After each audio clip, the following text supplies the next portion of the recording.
ข้างหนึ่งได้มาสุขตาสุขใจงามเหนือสิ่งใดวิไลพาใจสุขสันต์แดนทินลำนาวทินนี้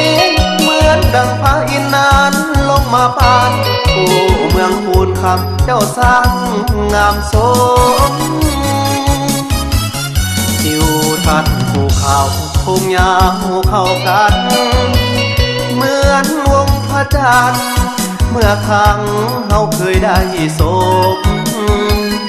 น้ำเทินหินบูนไหลล้อมภาษาพี่น้องซื่นบานตักน้ำสนามยังคงติดใจก็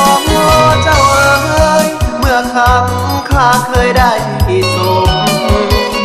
เป็นแดนอุดม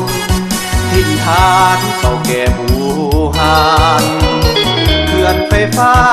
ทุ่งลมวัดป่ากระตึกบ้านนาเห็นแล้วบ่อยากจากลาน้ำใจป่าซาสาวเมืองพูนคำเมื่อยามจากลาพาให้อาวรณ์ถึงดวงสมรยามนอนพาใจสุขสันต์หากมีเวลาจะกลับมาเยี่ยมยามคนงามทวนน้องเจ้าอย่าเฮหันคำหนึ่งคูณคำสร้างสุขใจสม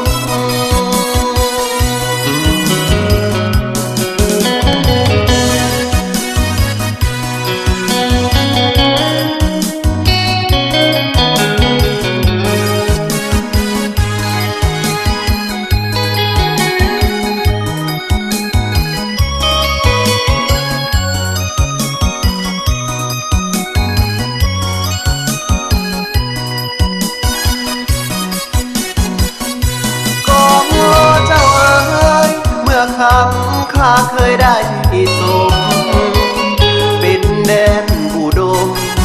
ทินทานเก่าแก่บูหานเขื่อนไฟฟ้าทุ่งลมวัดป่ากระตึกบ้านนาเห็นแล้วบ่อยากจากลาน้ำใจป่าซาสาวเมืองพูนคำเมื่อยามจากลาพาให้อาวรณ์ถึงดวงสมรยามนอนพาใจสุขสันต์หากมีเว